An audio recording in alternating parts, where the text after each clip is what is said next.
Hey you, and welcome back to Let's Play Kerbal Space Program. My name is Satchmo, thank you guys so much for being here. This is episode 15. I just checked, and lucky me, we have the mission that I was hoping that we would finally get. Explore Duna. Now I don't exactly know, I know there's like a library of missions that are possible in this game.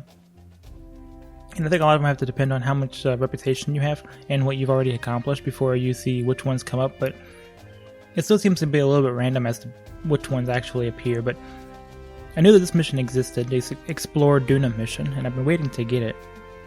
Because we're going to go to Duna anyway, so I'd like to get the mission for it. This one gives you 200 grand, 5 science, and 9 reputation for flying by, the same thing for turning from a flyby, and it gives you 148,000 advance and 250,000 completion with 10 science and 18 reputation, so it's a lot, plus all the science that we're getting from actually being there. This is going to be a huge mission for the Kerbals and Kerbal knots. Before we do that, I want to say one thing, is that last episode I had some kind of distractions in my house while I was recording the episode, and I got some, I wasn't happy with my audio at all. I mean, you at this point you probably have already seen it, but I just wanted to kind of briefly, I don't want to say apologize, but I'm wondering, I haven't edited it yet, so I don't know how it's going to turn out. I'm just wondering if it's going to be kind of up to my standards, or if I'm going to be displeased with it. At this point, of course, once this video is released, that will already have been in the past for you, but it's in the future for me, so I just wanted to mention that I'm kind of curious how it's going to turn out. Anyway, let's go back to our trusty Delta V map, and all we're doing here is we're going to do a flyby of Duna. Here's Duna right here. So we're going to do a flyby of Duna. It's as far as we're going to go, so let's pull up our calculator. Do 3,400 to get into orbit of Kerbal. I'm going to do 950. Oops.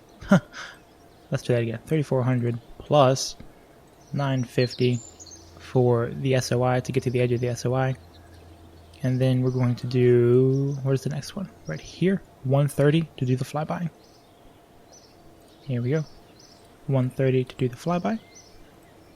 And then 4,480. And then we'll just add the numbers going back. We'll add 950 coming back. And if we do it properly, we should be able to arrow break off the excess. I'll just take this number and multiply it by 10%, add 10% to it, which gives us about 6 grand. So we should be able to do this with about 6 grand. So that's going to be our budget for today. And let's see how well that does for us. We're also going to try to do something else with this mission too. We'll try to do a little bit of a gravity assist with the moon. Not because you need one, because 6 grand is perfectly doable, but because I want to do one, and I want to demonstrate that. So we're going to go ahead and take this and put a parachute on top. Likewise, we'll do drove chutes on the side, just in case. Let's put 4 of them up there, and let's tuck them up. Hopefully this doesn't interfere with the hatch. I'm going to put them way up top. I don't think it will. Just in case. I don't expect to be coming back that fast, but we'll see. I already know that I'm going to bring a bunch of science, so we'll grab the big science bag, and we will do the heat shield on the bottom. Let's open this up and stuff it full of instrumentation, like a science junior. Turn this off. Control... Oh man. It's funny, like when your fingers do it, there we go, Control X. Your fingers do it naturally, and then you try to think about it, and for some reason it doesn't, you can no longer think of what the button's for. Your fingers are smarter than your brain is. Put the thermometer and thing in there, a science on the side, a goo on the side, and one of these on the other. Likewise, we can also use this area for a couple of batteries. Oops. Why not? Plenty of batteries. There we go. Let's close this. An antenna would be nice as well. Let's see. We probably need an antenna. May or may not need an antenna, actually. We'll see. Put it somewhere like that. Will these doors open and stuff with it? I think it will. This game doesn't mind clipping, like, at all. You know what, just to be sure, let's turn him one of these ways. There we go. Let's turn it like that. It's kind of nice the way it tucks up against the capsule anyway. All right, an antenna. We also need some solar panels. And at this point, I have not purchased like the science at all that you might think that I would have by this point. We're gonna not grab the biggest. No, this is the small one. This is the medium. This is the biggest one. I'm sorry, this is the medium one. Yeah, let's go and grab this one. Put a poodle on that. How much does that get us? Yeah, in space that gets us almost 2,400, so a pretty significant amount. We're gonna need to decouple that. There we go. That's what I didn't do last time. I don't think I'll need control authority.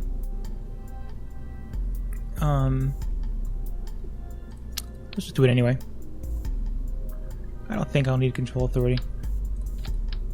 But let's just do that. That brings us down to about 2,300 delta V. I still think that's going to be fine. Let's do staging while I'm thinking about it. The drogues go first. Then that goes, and then of course that. So everything at this point looks fine. I'm going to do another check momentarily, but everything at this point looks like it's properly, like it's done. And then let's go back in and do our standard, kind of standard procedure from here. I might need some solid fuel boosters. I don't think I will. Let's see. That, put the, not the poodle, put the skipper on. And let's take off a third of it, or not a third, let's take off 35% of it. And attach that to the side. And let's see kind of how that does us. I love that vibraphone. It's a beautiful instrument. I played it in high school band, among other things too. I was a percussionist in band, played several different instruments, but I loved playing the vibraphone. I'm also a big fan of jazz, so of course this theme really does it for me. And there we go. Separate that. There we go. Alright, so thrust weight is less than 1. My total delta V is up around 8 grand though. So this should be plenty of delta V. It's going to be a little bit wrong though, because I have more weight to add. Those, the delta wings, as always, I like those for this size craft. So I need something to get this delta V up a little bit more. This is like going to be over designed for this, but it should be okay. Is it doing that weird thing it does sometimes? There it goes. No, it's fine. Put those, and if you have problems with thrust to weight, solid fuel is where you want to be. Let's put those there, and there we go. Thrust to weight goes up to 1.31. By the time this becomes a problem, we are not going to be. Oh, here we go. Atmosphere. I'm sorry. I click on atmosphere. 115, and then once that decouples, I'll still have over 1 until we get up higher. So this should be okay. This craft should work. It's very similar to the crafts I've designed in the past. You know, it's kind of like one of those if it ain't broke, don't fix it kind of things. At this point, if these crafts keep on working, keep on flying, I don't see any reason I should have to. I should redesign it.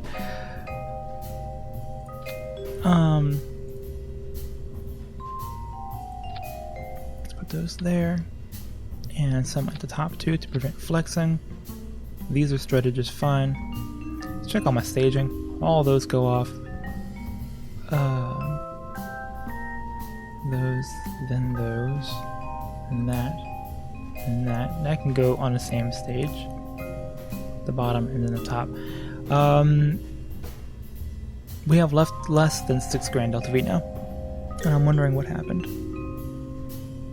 Just lost a lot of delta V by putting this stuff on here. Sometimes you can gain delta V by subtracting parts. Let me take these, and let's actually put these here. And here. Let's do something a little bit different. I just mentioned keeping things the same. But out of curiosity, what happens if we do something like this?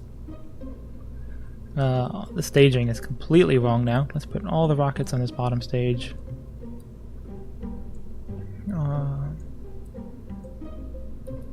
There we go. Should be all the rockets.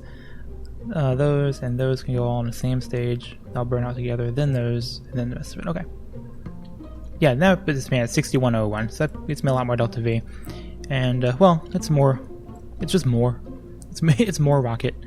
The struts look like they're fine. They attached properly. Yes, the struts all look fine. This is kind of a crazy ship, but why not? Solar panels. I went to put them on there, and then I took them off because I wanted to wait until I had that on there. So let's go ahead and add those solar panels. And one more sanity check, and I think we'll be okay. So yeah, all the rockets go off. Those four decouple. The side cores decouple. The bottom core decouples from with the rocket turning on. That, and then drogues, and then okay, should be fine. We have our target 6 grand Delta V. We have all the instrumentation that we could possibly need. Batteries and all the science. Let's take a look back at utility just to make sure. Sometimes you can kind of look through here just to see if there's anything that you realize you missed. Nope, I don't see anything. Mount Goodwin landing. Payload decouple structure. I think we are good. We even have the reaction wheel. Yeah, this should be fine to go to Duna.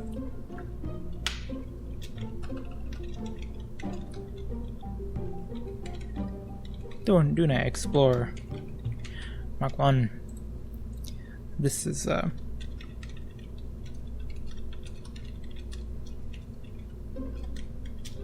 we go. We'll try to be better about this too. Make sure that we put notes in here so that we can see what the craft is capable of. And the last thing is we're actually going to hire the people to go. We're going to send goodbye Jeb, hello Val. She needs the experience more than he does. Although they're gonna pass each other up. Let's send these guys. So these guys will almost all be level 3 by the time this is done.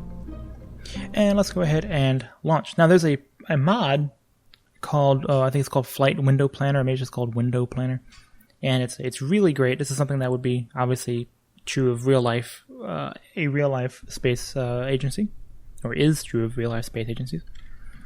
And you punch in where you want to go, and it'll tell you when the most efficient time to launch to get there is. We are not using that, but I wanted to mention that it does exist. And I might add it to this playthrough in the future. Sometimes those really long missions can be rather difficult, and you spend a lot of time in space and waste a lot of Delta V if you don't have a window planned. So it might not be a bad idea to get that mod. We'll have to decide on that. Anyway, beautiful launch so far. Nothing to complain about. Everything's going to be completely normal. We're just going to pretend like we're going to the moon, but we're not going to stop. We're going to just pass by the moon. That'll fling us out around the sun, and then we'll try to find and intercept with Duna, and that'll be the plan. Getting torsion as always. I need to redo some research on that. I've done it before, but I'm getting more torsion. I'm getting this torquing effect that's happening on the craft. It seems to be happening more and more, and I'm wondering what I'm doing differently than I used to have that happen. Here we go. Clean separation. Thrust weight is fine. It's not fantastic, but it's fine because I am still climbing here. I am still speeding up, and that's what you want to see. Of course, now the craft is going to be even more maneuverable now that I'm a little lighter. My control wheels have a little bit more authority over the craft. My apoapsis is about 37, and I'm going to kill that at 80. I think with this craft being kind of slow. The slower the craft goes, the higher in space I want to be. I'm pulling this prograde marker down, but it is taking a while, so it is still another rather steep ascent profile. And here's something I'll mention real quick. Oh, here we go. Something I'll mention real quick is that since I've been recording this game, I haven't been playing a lot on my own. Because pretty much if I'm going to sit down and play Kerbal, I'm just going to go ahead and record it. And as a result, I'm not having time to really experiment with things like I normally do. So the knowledge that I'm bringing into this game is knowledge that I already have about the game. You understand? If I had some more time to play just kind of by myself, some of these things like that torque unit, for instance, I would have already figured out and solved. Now, of course, I can just do my own. What are you? Oh, that's the craft. That's the others. Yeah, that's funny. He'll burn up eventually. What was I saying? Oh yeah, I mean, obviously I could look this stuff up on my own time, but we go ahead and put it around about there. It's at 78, 82 is fine. We're not really working on being circular. Just trying to get a time here. Time's 2 minutes and 25 seconds. We're going to go ahead and trust that. Start burning. And a couple. I love that. I love the way that looks. Very cool.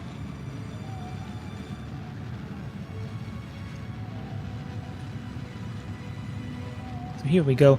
A lot of the... When I get stronger engines, because right now these ships are pretty big. They obviously get a lot bigger in this game, but these are pretty big already. And a lot of that has to do with the fact that I'm kind of refusing to upgrade to get more and more science, to unlock more and more of the tech tree. So yeah, as a result, we're using these relatively primitive engines, right? Like, this is the one and only engine of this size. Well, that's not true. This is the one and only like atmospheric engine of this size. I have this one in the Poodle, which is the same size as this, which has the same radius as the rest of the ship. So if I want to build a ship of this size, you know, that matches this command module, this is pretty much the engine I'm stuck with. And before too long, we'll have more stuff unlocked to where that won't be the case. We'll have more options of. I was about to say we'll have more options of engines, and we'll have stronger engines, and the craft won't continue to grow and grow and grow and grow. They'll just be stronger at this current size. So that's just something to think about. But I mean, this seems to be working just fine for our purposes now. We are falling back to the planet. I think we're going to be fine. We have 8 kilometers left before we reach the atmosphere. You see I'm holding that target node there on the nav ball, and it's kind of pointing me above the horizon, so I am kind of fighting to stay up in space, but also my periapsis is rising rather quickly. I only have a little bit of delta V left, so I will not re-enter the atmosphere before I get in orbit. And that all comes down to, that's why I was talking earlier about giving yourself enough time and space. When your periapsis is up around 80 or higher, you have, you know, from the time that you hit 70 kilometers to the time you hit 80 kilometers on the ascent to make any adjustments that you need. So I'm just going to keep on burning in this direction. Excuse me. That's fine. I've burnt enough fuel. I'm going to kill this. And I'm going to go radial out and just raise this periapsis with a radial burn instead of continuing to burn prograde. There we go, just gain altitude like this. Burning straight out, and then there, that's fine. So now, I will not re-enter the atmosphere from this point on. It wasn't the most efficient burn, but these craft I'm using are kind of bare minimum. Moon, there you are. The moon is the one that you want to use for the gravity assist because Minimus is just too small to count. Now when we're doing a gravity assist, the goal here is to use some of the moon's velocity and add it to our own. So what you want to do is you want to come behind the moon. Where are we at here? How's my inclination? Okay, we're fine. Oh, there we go. Now what I'm going to do is I'm going to switch to the moon focus. Oops, passed it up. Focus. I saw it a second. There we go. Focus the moon. Right, so since the moon is moving in anti-clockwise direction, if we come in from behind the moon is going to kind of pull us to it, but we're going to be going so fast by it that we're actually not going to stop, right? It's not going to pull us so hard that we're going to get captured by it. But the pull that the moon exerts on our craft, once we leave the sphere of influence of the moon, will have an additive effect on our craft, right? So as we're going by the moon's pulling on us, and it's going to essentially throw us. It's kind of what happens. Okay, that's kind of the way to think about it. So with this, what we want to do is we want to be going in the same direction as the moon, right? Which we are. We're in the same plane as the moon, which is fine. And we want to get as low to the moon as possible, without hitting any of the mountains, of course. Now, the closer you are to the moon, again, behind it, not in front of it. If we came around the moon like this, that would have the reverse effect. It would pull us, and it would slow us down. So when we came around the side of the moon, we'd actually go back to Kerbal. Now, if you want to do a free return trajectory, if you wanted to fly by the moon and then go back to Kerbal, then you can go in front of the moon. The moon will slow you down, and then when you come back around the other side, you will go and land at Kerbal, and you'll have a gale time. So let's go ahead and, excuse me, we're just test a few things here. This is fine. Looks like I can't get any closer with the periapse with this current burn, so I'm gonna have to make an adjustment mid path. That's okay. We'll still gain more. We'll gain more speed doing it this way. Then we'll burn with our adjustment maneuver. Hopefully that whole spiel made sense. You kind of understand how to do a gravity assist. Again, if you're moving with the planet, in this case behind it, because it's going anti-clockwise, right? If we're coming around this side of it, then you're going to gain some speed from the moon, some velocity from the moon. And if you are trying to use the burn time of 1 minute 6 seconds. Okay, so about 3 seconds. If you're trying to slow your craft down, which we will see that maneuver as well, then you want to go in front of whatever body it is, and you'll use that whatever body's gravity to slow you down. And all of this is about efficiency. This is all about trying to conserve as much fuel as possible.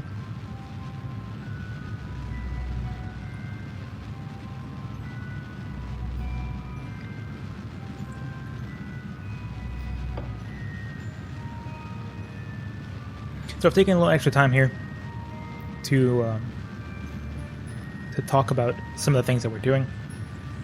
As a result, of course, the video is running long. Had I just been going to the moon, I probably could have been to the moon and back already at this point. But hopefully, it was a valuable lesson if you didn't know about it already. Exactly how these kind of the physics works in terms of those orbital mechanics, gravity assists, and so on. So yeah, we're running a little bit long on time. We're already at 23 minutes, or 24 minutes almost. But this is definitely a valuable thing to learn, valuable thing to understand if you're going to play this game. If you don't use gravity assists, some of the things that you can try to do are so... I'm just going to stop right here. Any intercept is fine at this point. Are so delta V intensive. It can be intense. So, okay, so this time I'm focusing on the moon, and now I'm getting this maneuver node to work. I don't know what happened last episode. I really would like to know what happened, but anyway, last episode, if you didn't see it, I was putting a maneuver node here, but focusing on the moon, and I wasn't getting this line right here telling me what the result is going to be. I don't know what happened there. Now here's what we want to pay attention to. Let's see.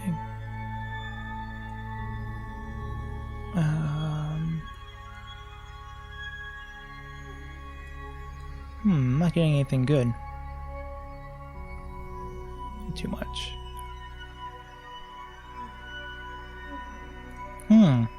Try this again. I'm not getting a good trajectory here at all.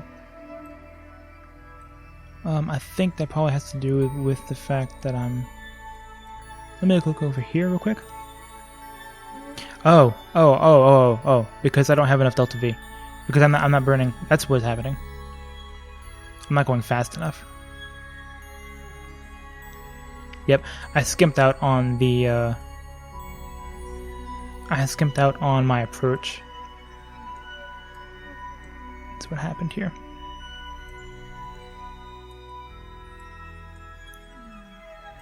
That's why. Yeah, I needed to come a little closer to the moon. My intercept of the moon is... Oh, excuse me. My encounter with the moon is way out here, as opposed to being kind of over in this area. Yeah, and so as a result, I can't get close enough to the moon. So there we go. I had to add some prograde to make that happen. Where's my periapsis here?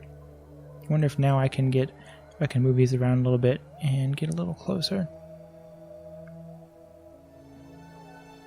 30 is nice and safe. And here we go. As a result, 73 more meters a second to do this. I'm coming around behind the moon as fast as I can, and as a result, when I leave the SOI of the moon, I'm going to continue on and leave Kerbin's sphere of influence also. If I go out further, you can see the effect. Oh, it's not predicting it. It's not predicting that far ahead, but you'll see that I'll have a different orbit than Kerbin as well. So there we go. Now the other thing we can do here is, well, we'll leave that alone for now. We'll leave that. There's another thing you can do, but we'll leave that alone. I think we'll just leave it alone. Pretend I didn't say anything at all. So let's go ahead and warp to the next maneuver. I'm pretty sure I have enough delta V to not have to worry about it. But there's a way that you can gain even more delta V by doing this at a different time.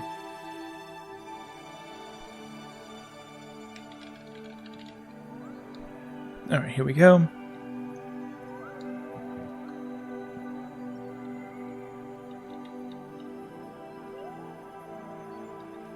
Oops, a little bit off the mark. And...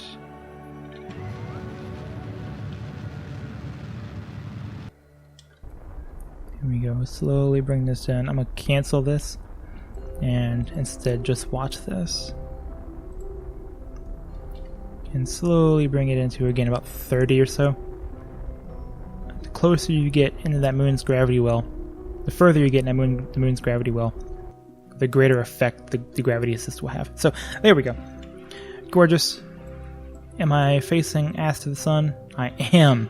This would be terrible. If facing like this, the solar panels will not get sunlight. This is a thing that happens to me all the time for some reason. So let's go ahead, while we're out in deep space, and turn our panels towards the sun. There we go. Let's do a quick save. And let's go ahead and let's warp way out here. And, oh, cannot auto warp so far. That's fine. Let's warp that far. There we go. Hello, moon. I love these orbits here. And they're nice and, look at the way they go around synchronized. It is raining really hard outside. It has not rained. It has rained twice in 2 weeks. And both times was while I was recording. Switch view. There we go. And then now let's warp out there. Alright. And we are about to go further than any Kerbal has ever gone before. In fact, I think we are already further than any Kerbal has gone before. Or at least we're pretty close. Let's see what kind of science we can get from out here, just to make sure, because when you're this far away from Kerbin, you have other opportunities. We will at least get opportunities for science here momentarily when we actually leave the SOI. And doink. Here we are, in space high over the sun. So now we are far flung and completely stranded out here in space. Let's grab all the science we can. It's a crew port, temperature span, A lot of science from being way out here. EV airport. Who wants to do it? Val, you get to do it. Val, what you thinking out there? Very cool. Hop back in and turn off these mods. Open that up and collect all of that. There.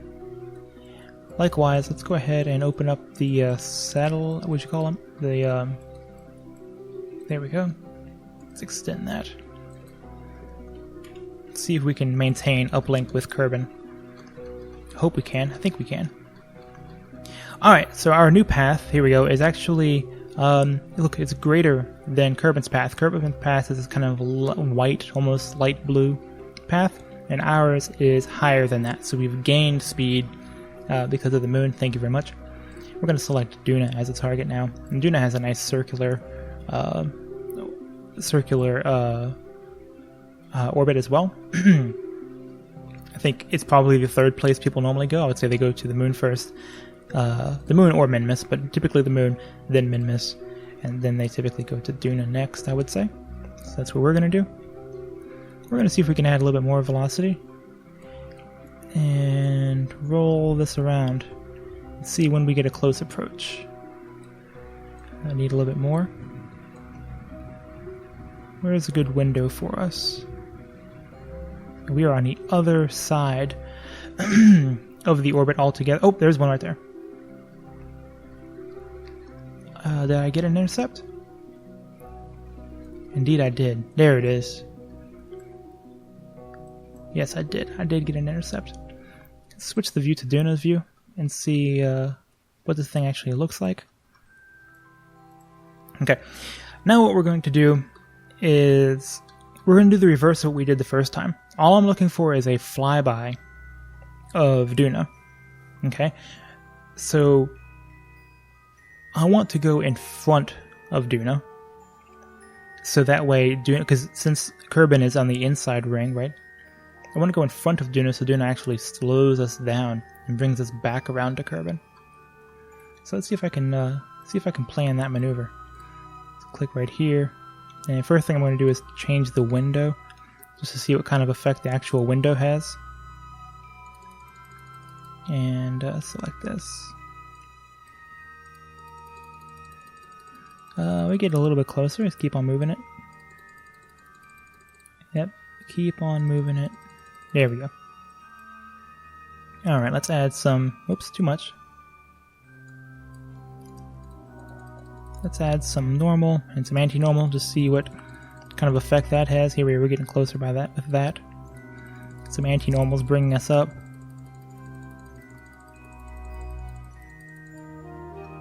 Okay, I want to be in the same plane as everything else, if possible.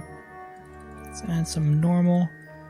Yes, that puts us in the same plane as everything else. Or near enough. And again, if I can change the window, I might, I keep saying like change the window, I think you get the idea. If I adjust when this burn's actually going to take place, I might be able to not spend any more delta V, just do it at a different time. There's an intercept with the moon of Duna's moon.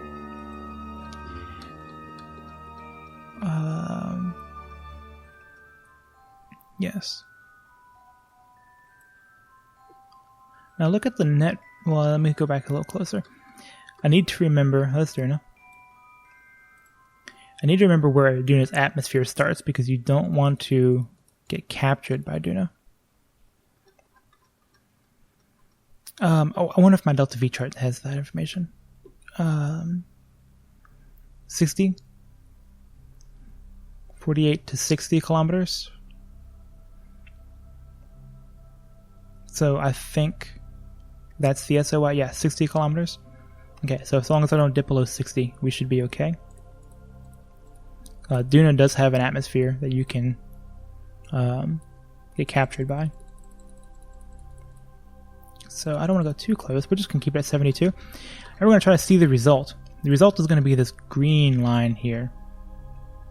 See, this green line is what's going to happen after we leave Duna, right? So we're going to come in, this purple line, this is going to be our Duna escape. and then this green dotted line is what's actually going to happen after we leave Duna's sphere of influence. So I'm going to move this around and see if... Well, that's fine. Look, our new periapsis right here is a lot more shallow than it would otherwise be. So we're going to use this thing to kind of break us a little bit. Sometimes you can use this to fling you into an intercept with another planet, which is what we'll be doing later when we go to Jewel. Anyway, yeah, that's good enough. We'll do that. We'll burn exactly like that. Again, checking our craft, make sure we're facing the sun. And here we are, we're fine. Let's quick save. And let's speed out to the time when we need to burn. 7, 6, 5, 4, 3, 2. Let's say 42. Oh, shoot. Let me revert it. I did pass it up. There we go. Alright, let's try this again. I could just use the click warp thing. That actually might be a better way to do this. There is a warp to next maneuver thing too. Is that an option right now? I don't see it. 7, 6.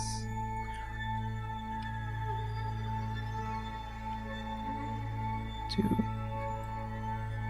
Here we go. Let's not get any more excited than this. Let's go ahead, and while we're several minutes out still, and let's bring an authority, or not bring our orientation over to the prograde marker. I'll keep this up for now for a little bit. Alright, let's get a little closer.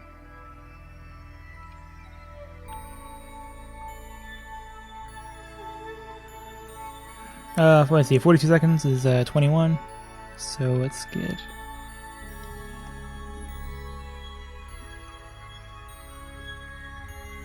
Alright, there we go.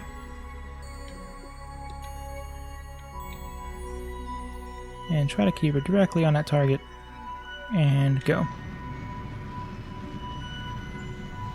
Now, we're not going to get it perfect, right? Because those adjustments that I were making were very, very, very small adjustments. So we're not going to get this perfect. I'm going to let this thing tick all the way down to next to nothing. And then I'll fly back out to view Duna and see if we got anywhere close. And if I need to make a small adjustment, I can make it then.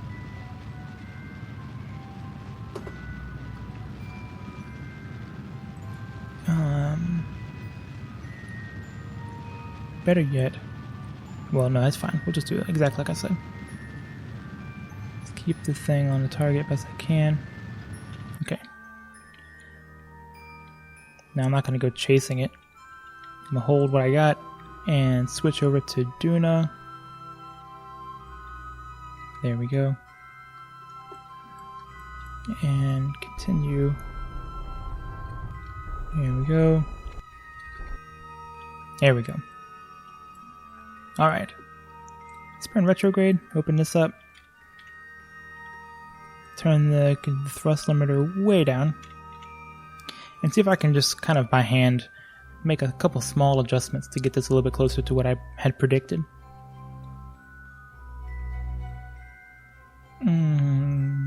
Okay. Oh, okay. And then, maybe a little bit anti-normal. Let's just look at it and see.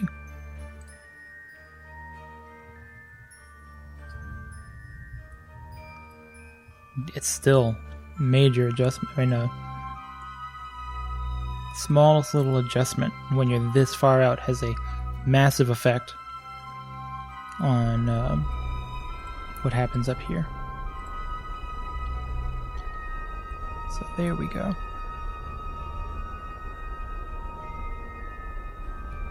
Just slowly creeping that orbit down in line with everything else, or nearabouts. That's okay for me. And let's go retrograde again See if we can pull this thing in just a little bit more. Really trying to do this well. In fact, I am going to do like maybe 80 or 90. I know I just looked at it and it said 60, but I'm going to give myself a little bit of breathing room just in case. Okay, that's fine. 78. Let's save it. Gorgeous. Very, very happy with this. Let's pull this open. Let's close that. And let's just fly. Let's watch our craft fly. And see if there's anything that we get, any extra science that we get along the way. I don't think so, because our thing here is in space high over the sun. And really, there's nothing in between here and there that's not in space high over the sun, but just in case. Now these warps out here, you see I'm warped all the way. And it still takes a little while to actually perform all this. So, goodbye KSC. We're flying towards Duna now.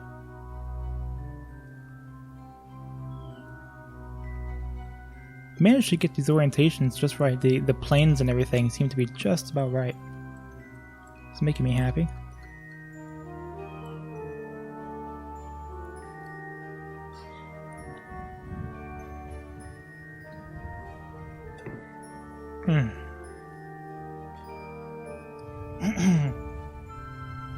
I'm on a keto diet right now. I've done keto in the past and lost a bunch of weight. And I really enjoyed it. It was the best diet I've ever been on. I mean, I don't do a whole lot of diets, but... so I guess it's probably the only diet I've ever really been on, but I really enjoyed it. And unfortunately, I put all the weight back on, so I'm taking it back off again. The reason I brought it up is because things taste so much sweeter when you're on keto. This Diet Coke, or is it Coke Zero that I'm drinking, just tasted really, really sweet to me. And I'm pretty used to those. I drink them all the time. There we go. In space high over Duna. Let's go ahead and quick save again. Things just continue to go wrong when you're out this far. Let's go ahead and grab all the science that I can. Crew report. A temperature scan. A pressure scan. A lot of science from all that. And let's go ahead and send out Bob. Bob can do an EVA report. And likewise, let's turn on his little thing here. Open the hatch. And let's fly him around. And see if he can reset some of the stuff so we can do it. Get in there, you. Restore. And restore. And go ahead and observe those while we're here. Observe them. Thank you. Keep that. Observe. Keep that. Collect the data. And restore. Collect the data. Yes. And restore. Thank you, sir. And hop back in. Board the craft. Alright, there we go. Ton of science. And we'll zoom over here. See if our situation changes. See when it actually says, instead of saying space high, or in space high, I might say in space low. Yeah, so we don't get different signs from this. It says in space high over Duna's Midland Sea, but we still don't have any different signs that we can get. At least not according to this mod, so. Maybe as we get a little closer.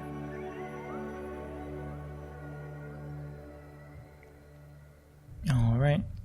And now that we're here, let's take this into kind of first person view.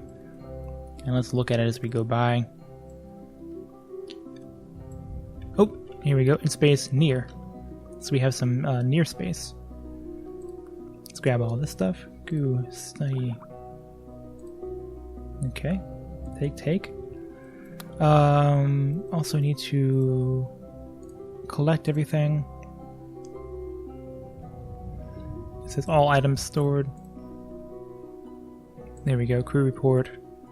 Temperature. Atmospheric. You can collect all those too. Do an EVA. Bill, you can go in EVA. EVA report. Get your ass back inside. Collect all those. Close that. Alright. Let's see if we fly over a different biome while we're here. Duna's Midland Sea. Oh, here we go. In space near Duna's lowlands, and we need an EVA report for that. Valentina, you get out. Val, EVA report. Here we go. Hop back inside. Store it. Collect all. Can I pin this so I can just leave it there? Let's see if it actually does anything. In fact, I'll just stay in this view. Oh, there we go. Beautiful. Here's another one. EVA report. While in space near Duland's Highlands. You get out. EVA report. You know what? Watch this. Oh, no, it doesn't. This goes away when you're out of the thing. That's why I was asking about that. There we go. Collect all. And then we'll move a little forward. Here's another one. In the Duna's Western Canyon. Same. Hop out. You just gotta do this. EVA report. 56 science apiece, you know. Collect it. Move forward through time.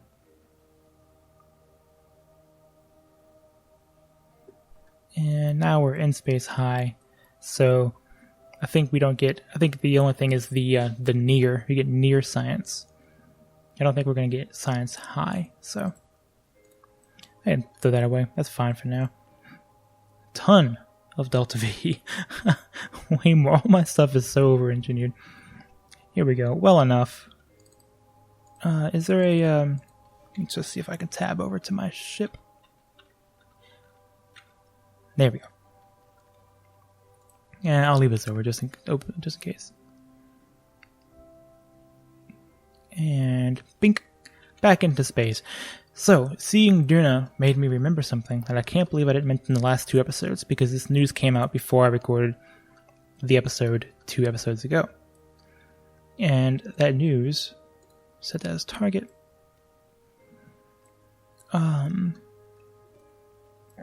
Excuse me. Let's just see if I can add a maneuver to my apoapsis and bring that down closer to Kerb. I don't want to burn as little as possible. And if I don't get it this pass, I might get it in a future pass. This is what we're going to try to do. We're going to try to bring our periapsis down to about what Kerbin's is. There we go. Let's do that. It's 531 meters a second. Let's fly over there. Let's select it. And go warp here. There we go. So I can just talk while it's doing that. Check my fuel. Okay. Yeah, news came out. Groundbreaking, massive, earth-shattering news for the KSP community. That they're making a second one. Or they've practically made a second one. KSP 2 has been announced, and it's just called KSP 2, at least as of now. And the trailer for it is gorgeous. It's a cinematic trailer, so there's no gameplay footage. So I think a few people are maybe a little bit concerned about that. But at any rate, it looks gorgeous. And the features that they've mentioned adding to it, first of all, there's a terrain overhaul. So I'm expecting, which I think I mentioned even in this series, but even if I didn't mention it in this series, I've mentioned it to my friends and people I've spoken to. That's one of the big things about this game that is not entirely necessary, I'll say, because there's so much other stuff to do. But it would be a huge improvement to the game to have different terrain. When you go down to the, well, we'll see. Like when you go down to Duna, for instance, like yeah, there's hills and the terrain, you know, it comes up and it comes down, and there's valleys and sometimes there's mountains, and then the tops of it have there's snow near the poles and whatnot. But for the most part, it's featureless. Like these planets are all almost completely featureless. And having some trees on planets, I could support that, or having rocky areas, or having, I don't know, mud or something in different places. I mean, this is a fantasy landscape, so these things don't need to really exist. some kind of like crystalline structures coming up from the ground or something. I don't know. Really add a lot to the game. Now, I'm not saying that that's what they're saying that they're adding to the game, but the fact that they're doing a terrain overhaul, to me at least, indicates that perhaps they're thinking a little bit more along those lines. And some of these places that you're going to go are going to be a little bit more exotic and not just be, this is the blue round planet, this is the yellow round planet, whatever. So that would be nice. I would really, really enjoy that, as would a lot of the community. I'm going to quick save so I don't pass it up. And now I'm going to warp by hand. In addition, there's multiplayer has been confirmed. I just passed it up. Of course I did.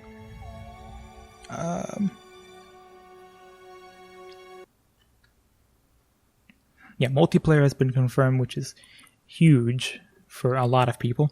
I have never... Let me turn my thrust limiter back up, because I'm getting an hour-long burn. And I don't want an hour-long burn. Let's just warp here. I have never done multiplayer. I think there are ways to do multiplayer in this game. People have managed to set up servers and mod the game such that you can do that. I have never done that. But it sounds like a lot of fun. And if they can get the physics right, I think that would be incredible. There's space colonies, there's different star systems, so everything that in this game is just what you see there. This is all that there is in the game. I'm not saying that to be diminutive, it's still a lot, but like I'm just saying that is the scope of it. Whereas I think in KSP2, there will be other star systems like this that you can go travel to. So that would be awesome. And many more features that you can go explore yourself. Yeah, very exciting news. So, cannot wait to check that out myself. Play the game. That will definitely be another Let's Play for this channel, provided I'm still doing Let's Plays at the time. I have no plans on stopping. But it is coming out in 2020, so it is a year away. So we have plenty of time to learn more about it, and to think about it, and to plan for it. But if you were unaware, now you're not. I can't imagine anybody watching this would not be unaware, though, because I think that trailer went to like number 8 on trending, and it was all over Reddit, and just the entire internet's kind of talking about it right now. So I think pretty much everybody knows at this point. My wife, who doesn't even play the game, told me about it. She sent me the article or the link to the video, the announcement trailer, or whatever it was. And she's like, I don't even play this game, but I know you love it, so here you go. 27-second burn is 13, right? Sounds about right. And launch. There we go. Yes, these maneuvers out in deep space are... they take a minute, you know, to actually do, just to get out there and actually do the burn. It can take a pretty significant amount of time. So you notice I don't have an intercept with the planet, but our orbits are going to be such that they won't synchronize with each other. Let's see if I can. That's fine. Just kind of look at it and see. That should be within the SOI of the planet. So right now our closest approach is here and here. We're actually almost there already. Let me check my orientation towards the sun again. Okay, we're fine. Okay. So this is our closest approach for now. But because these two orbits don't line up perfectly, as we make our way around, these will change. Oh, look, in fact, we're dragging. We're constantly getting closer and closer together. So there will be a time, you know, over enough time that the planet will be here and I will be there at the same time. You know, there's a way to be in like harmonic orbits with each other. So for instance, if I was in a 2-to-1 orbit, that wouldn't be the case, because every 2 laps for me would be 1 lap for it, and or vice versa, and it wouldn't work out that we would actually gain on each other. So if it's, I guess, barring the fact that you're in some kind of harmonic orbit with the other planet, you will eventually have an intercept with the planet. So there are other ways to do this. In fact, I have so much Delta V Should I just do it? I'm just going to do it.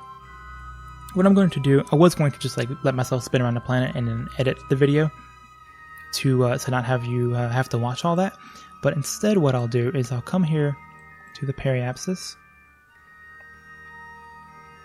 And there we go. Come to the periapsis, and I'm going to burn retrograde. And since I have so much delta V, if you didn't want to spend any more delta V, you could do exactly what I mentioned. But since I have so much, yes. Since I have so much, I will start burning retrograde. And what you're going to see is these two orbits, the close approach orbits, are going to spin around, and they're going to change. Or at least they ought to. And as I start burning closer and closer, I'm about to run out of fuel, so let me switch over real quick. There we go.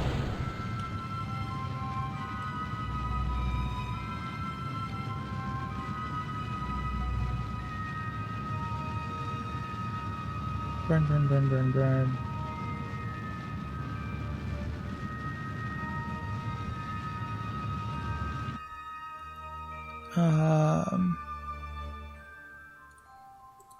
No, well, it's not doing it for some reason. But they should, these close approaches, I should get multiple ones for the future. Is what I'm trying to say. You burn down, and then you'll get close approaches in the future that you'll see. I guess I just don't have one yet. But anyway, you can burn, and you can watch these little nodes move around, and that'll kind of help you predict where you will be in the future. I think the problem here is that I'm on the outside of its orbit, and it's in front of me. So we're actually getting further and further apart. So it's a little bit of a concern, but it's all right. So I'm gonna go ahead and speed through this part so you can see it kind of happen over time.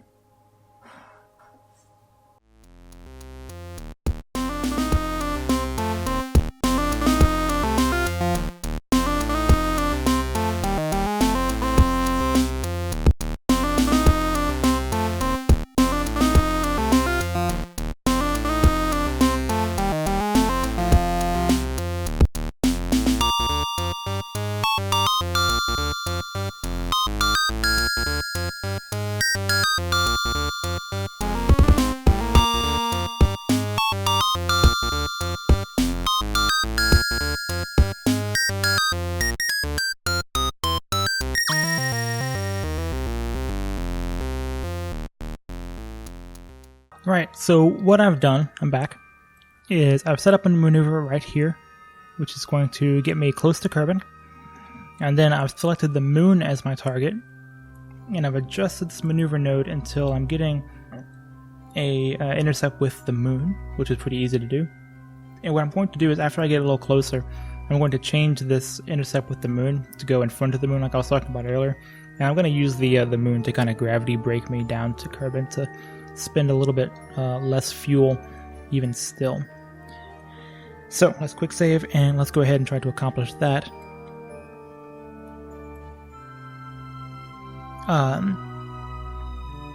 Way more, again, with all the fuel that I have, way more than I really need to be doing.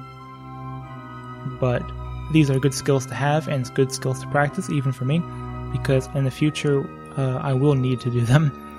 And it'll be nice to have already done this and have already had our practice. There we go. Let's get a little closer. 2 hours out, I'm quick save again because I just have a tendency to pass up maneuver nodes. And 8 minutes away. Let's hop on to that target reticle. 2, 1, and here we go. 13, 12. Let's take a look at it.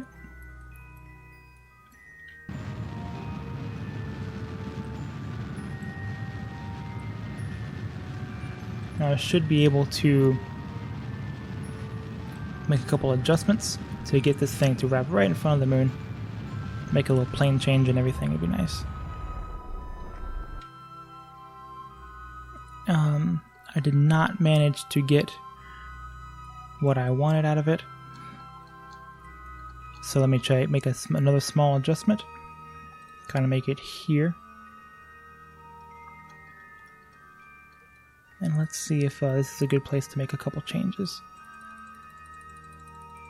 Now again, we're doing these changes with respect to the moon. Or we're going no, we're not. Not right now, but we will be shortly. And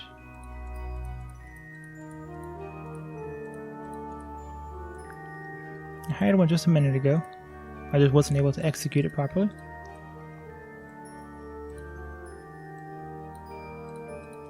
Let's see if I can get it again. I really don't need to do this if I don't. Yeah, I really just don't need to do this. But it'd be nice to. I'm looking at those. Looking at these two right here. Target it, position at close approach and close approach. And I'm trying to get those closer and closer together. Here's one. Bringing those two in until I get an intercept with the moon. There it is. Now I'm getting an intercept with the moon. I can adjust this closer and closer. Oh. It's not giving me a periapsis on the moon, so I might be actually running into the moon here. There it is. Moon periapsis. 12. Yes. So that is going to deflect my orbit quite a significant amount. I won't be able to see the effect of it because it's too many conics from here. The game has not planned out that far ahead, but you can see. Whereas my normal trajectory here is to go straight through here and then leave Kerbin. Again, I'll enter Kerbin and leave it. With this new path, I'll enter Kerbin, then enter the moon, and then the moon will grab me and pull me in, and maybe that'll be enough to actually capture in Kerbin. That'd be kind of cool if it is, but anyway, it's only going to cost 13 meters a second to actually perform that. So, let's go ahead and warp to that maneuver. 170 days away. Alright, about to perform the maneuver, I'm going to reduce my thrust limiter, give myself a little more time to actually perform this burn. And close these doors while I'm looking at it. And we are already on the maneuver node. This is a 2-second burn. And oops, passed it up, that's okay. Slowly bring this thing over.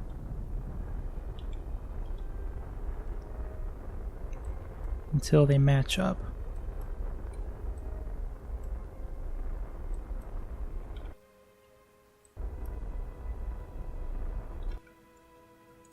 And there we go. A periapsis of 484, 190, 35. Alright. 35 is fine for me. Let's go ahead and let the game warp until we get to the SOI. And that will tell me, then I'll get a new indicator of what that actually does to my Kerbin orbit.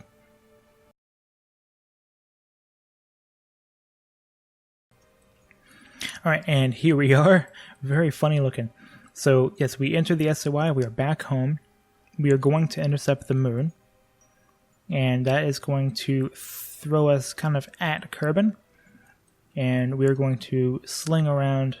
And it would put us in a very highly elliptical orbit. It's going to change our trajectory over here quite a lot. But the game isn't predicting that far out. I'm going to make yet another change. I'm just going to change this a little bit. I'm going to do it by eye. I'm a radial in. And see. No, radial out. Looks like the way to go. And I'm seeing what changes I can do here that will affect me getting closer to the Kerbin over here. Nah, nothing. It's fine. It's too far out. Alright, let's warp to the SOI of the moon. That'll be where we make our next change. There we go. We are now captured by the moon. And we're going to see if there's anything we can do in the moon's sphere of influence. Add a maneuver here. That will give us a trajectory to go back home. So, not normal. Anti-normal.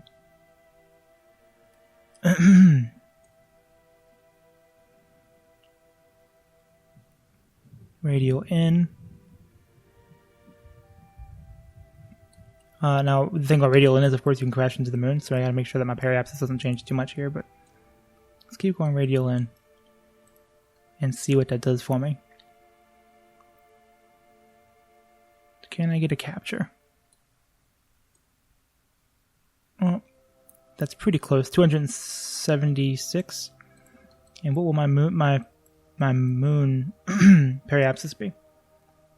Still 35. Okay, so we're fine. Let's go ahead and hop on that node. 276 out of 1689. Okay.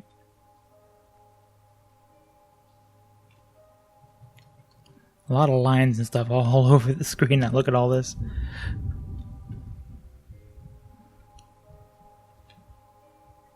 And oops, there we go. Let's see what we can do. So we're just using opportunities. Using opportunities that present themselves for us to make changes. Is my thrust limited here? It is. There we go. I was wondering why that was taking so long. And that's fine. And then we're going to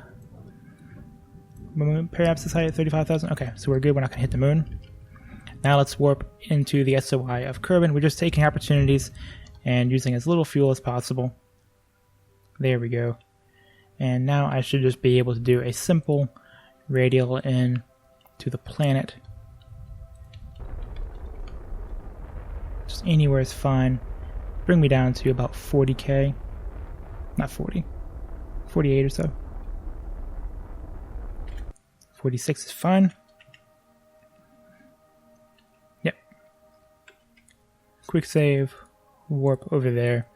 And we are back. Well, we will be shortly. We will be back home. This is almost enough to do a capture. This is actually not enough to do a capture. Let me, hold on.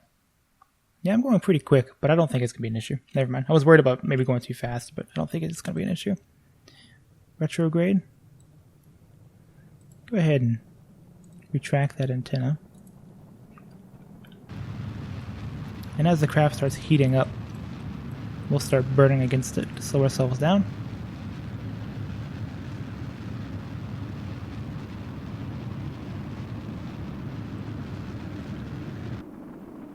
We'll get ourselves a little bit further into the gravity well, be a little bit more efficient. Yep, starting to overheat. I'm just going to burn to fight that overheat. I'm just going to keep going slower and slower. Because what's happening is that we're going so fast, we're up in the atmosphere so high that our speed, even though our speed isn't bleeding off, there's not enough atmosphere to slow us per se. There is enough to heat us. So I'm going to slow myself down to combat the heating. That's essentially what's going to happen here. I'm trying to get a more pleasant view. There we go. So we're no longer overheating.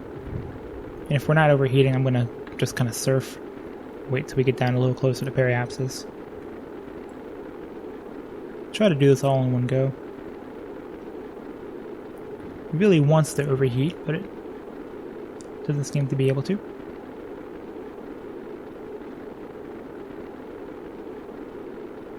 Should be getting a capture before too long. Here's the time to periapsis, 4 seconds. So we can go ahead and burn it up now. We're at the deepest part of the gravity well for us. Therefore, this is the best place to start burning. And then there we go. Now we have a periapsis that's negative, so we are captured. And we are also going nice and slow. Relatively speaking, you know, for 43 kilometers up. We're going nice and slow. Very gentle. Let's decouple.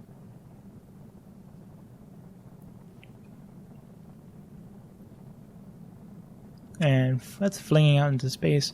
Meanwhile, we are going to cruise back to the planet. Nice, comfortable speed. And of course we have a heat shield on everything else too, so we're going to be totally fine. I guess the only thing to worry about is actually having enough parachutes. In my experience though, parachutes tend to not be a problem. There we go. Send out the rogues. Send out the main.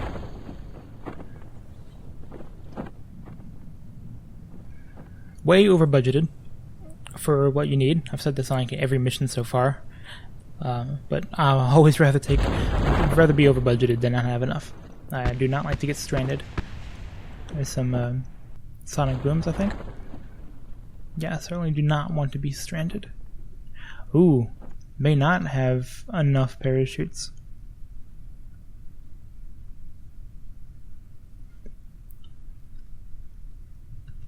$11 meters a second is pretty quick. That is pretty quick. I think I like it below 10. Let's see what happens here. I'm a little curious. Okay. Just the heat shield. Not a big deal. Alright, let's go ahead and recover this before something terrible happens. There we go. Yep. So, more parachutes than that in the future. I just mentioned how parachutes aren't normally a problem, but it's alright. We landed on the heat shield exploded, and everything else was fine. Long mission for me. I'm going to edit it down to something a little bit more palatable for you. 1,152 science, bringing us up to a total of almost 4,500 science. And we didn't even land. Yeah, so everybody went up to level 3. Got a lot of experience from that mission. Let's go ahead and warp to next morning. And I'm curious what the what mission control is going to have to say about all that. Explore Duna. We'd like you to go and stay. So yeah, they want us to orbit Duna. So it's going to be the same thing that we did for the moon, except for over Duna. So we'll accept this one. Plant a flag on Mimas. We already did that. We're getting some doubles here. Orbital station on Ike. Science data from the surface of Duna. I still have 26 years in this one. Let's see. Scientific from the surface of Duna. Yeah. Maybe in the future. How long? During 25 years? It's fine. We'll at least grab it. It'll give us money in the meantime. We have almost 3.5 million funds, so we should be okay. Yeah. Cool. Very cool. Well, there we go. I have a lot of editing to do to get this down to a reasonable length, but there's a lot of things that happened in there. You know, we used a lot of different, we used some gravity maneuvers, and spent a lot of time just kind of floating around in space. So, hope you enjoyed that. Hope you learned something for sure. Hope you enjoyed just hanging out. And if you did, leave a like, comment, subscribe. Let me know what you thought about the video, what you'd like to see in future videos. And other than that, maybe next time we'll go and actually orbit Minmus. Might do something like orbit Minmus and hit its moon while we're there too. Might try to do both of those at one time. And yeah, and then we'll come back home. So thanks a bunch, and I guess I'll see you guys next time.